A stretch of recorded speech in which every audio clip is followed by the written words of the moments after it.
Oh, sisters and brothers, we have arrived back into celebrating Ordinary Time Sundays. Of course, we wrapped up Easter with Pentecost a couple of weeks ago. We celebrated Trinity Sunday and Corpus Christi.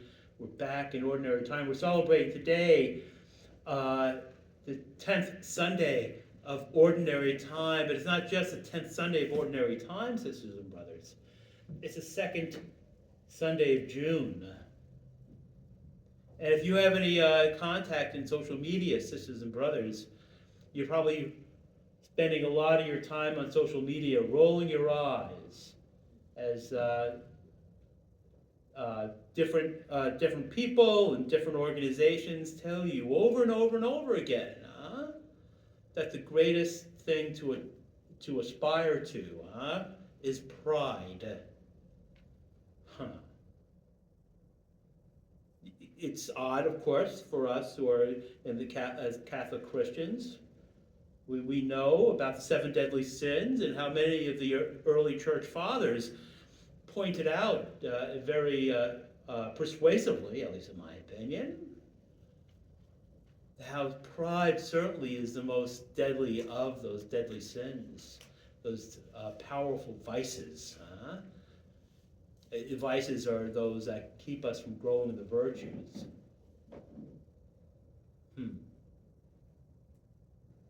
That ain't new though, is it, Pride. We heard from the first reading, we heard in Genesis about the fall. We didn't hear the beginning of that story, but we know it well, How they were Adam and Eve had access to every tree in the garden except the one in the middle. And the snake comes to the serpent, comes to Eve, and tells her, if you eat the fruit of this tree, your eyes will be open, and will be like gods. Sounds a lot like pride to me. And how did that work out for Adam? How did that work out for Eve?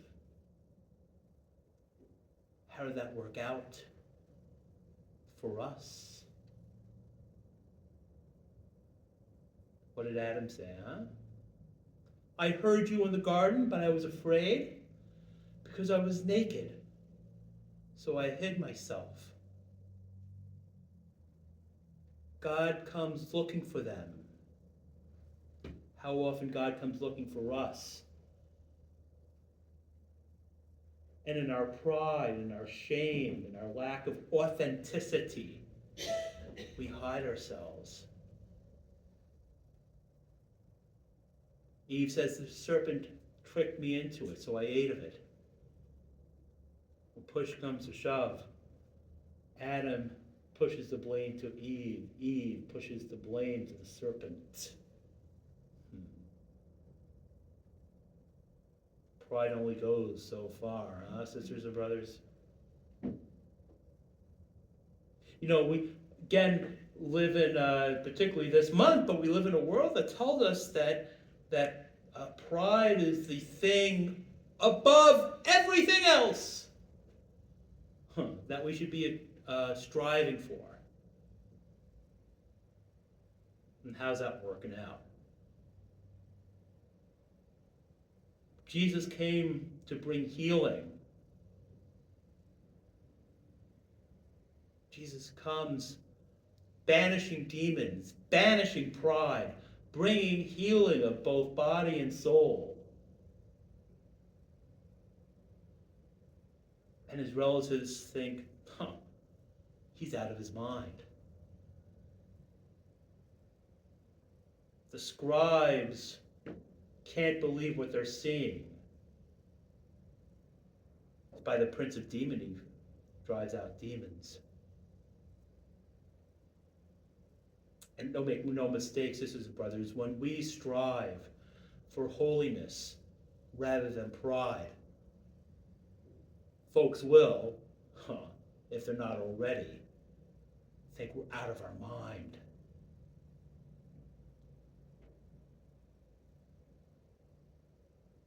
If we bring God's healing to the world,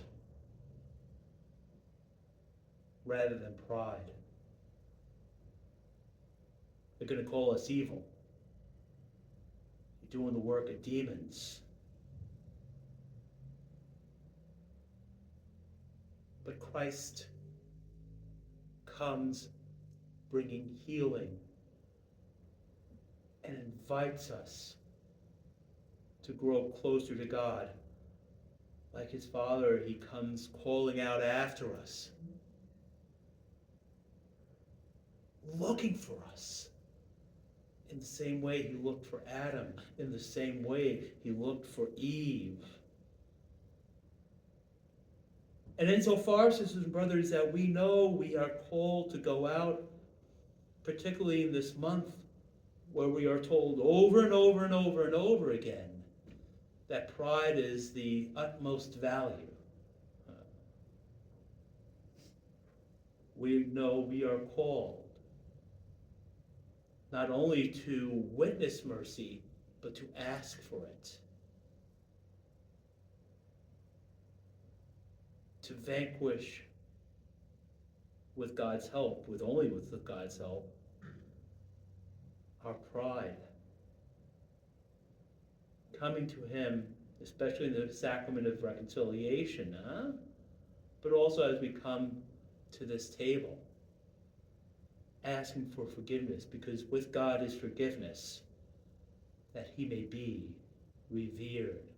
For with the Lord is kindness, with the Lord is plenteous redemption.